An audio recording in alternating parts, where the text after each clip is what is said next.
আসসালামু আলাইকুম। আমার অষ্টম শ্রেণীর ছাত্রছাত্রীরা, তোমাদের ভূগোল বইয়ের চতুর্থ অধ্যায় হলো চাপ বলয় ও বায়ুপ্রবাহ।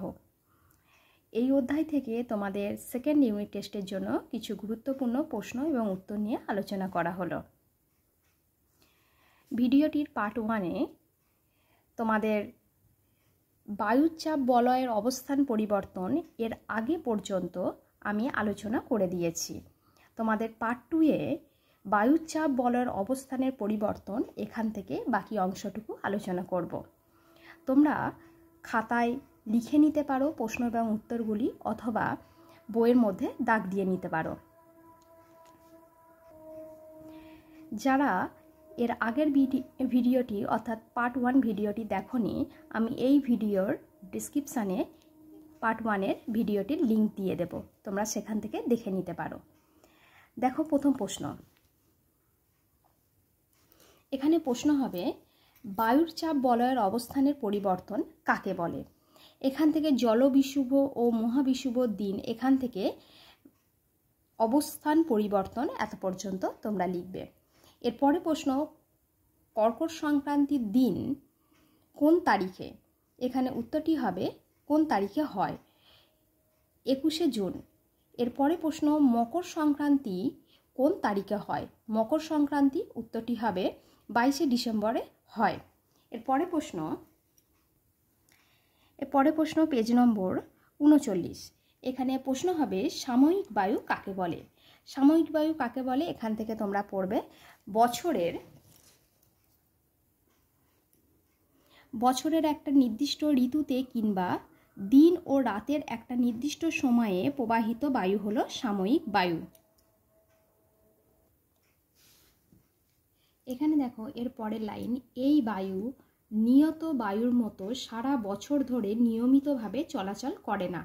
এখানে প্রশ্ন হবে, কোন বায়ু? কোন বায়ু নিয়ত বায়ুর মতো সারা বছর ধরে নিয়মিত চলাচল করে না? উত্তর হবে সাময়িক বায়ু। এরপরে প্রশ্ন, সমুদ্র বায়ু কাকে বলে? সমুদ্র বায়ু কাকে বলে?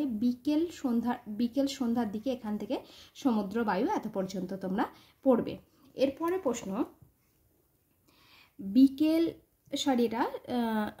সমুদ্র বায়ু, হ্যাঁ, এখানে প্রশ্ন দেখো, বিকেল সন্ধ্যের দিকে এর গতিবেগ বেড়ে যায়। এখানে প্রশ্ন হলো, বিকেল অথবা সন্ধ্যের দিকে কোন বায়ুর গতিবেগ বেড়ে যায়? উত্তর হবে সমুদ্র বায়ু। এরপরে প্রশ্ন, ভোর রাতের দিকে কোন বায়ুর গতিবেগ বেড়ে যায়? উত্তর সমুদ্র বায়ু।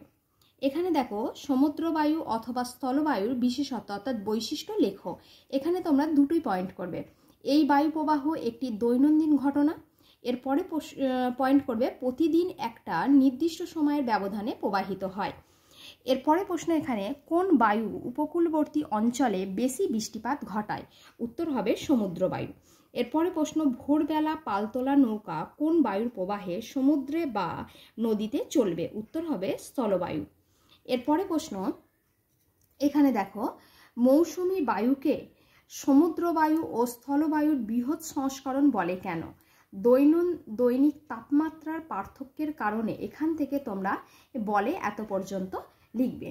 এখান থেকে আরেকটি প্রশ্ন হয়, সমুদ্র বায়ু ও স্থলবায়ুর মধ্যে পার্থক্য লেখো। এটা অনেক সময় মার্কস 3 অথবা মার্কস 2-এ আসে। এরপরে প্রশ্ন, এখানে দেখো, অ্যানাবেটিক ও ক্যাটাবেটিক বায়ুর মধ্যে পার্থক্য লেখো। এটাও মার্কস 3 অথবা মার্কস 2 অথবা মার্কস 3-তে আসে, অ্যানাবেটিক বায়ু ও ক্যাটাবেটিক বায়ুর মধ্যে পার্থক্য। এরপরে তোমরা এসো স্থানীয় বায়ু। এখানে স্থানীয় বায়ুর মধ্যে 1 নম্বরে প্রশ্ন হিসাবে আসে, ভারতে প্রবাহিত স্থানীয় বায়ুর নাম কি? এখানে উত্তরটি তোমরা লিখবে,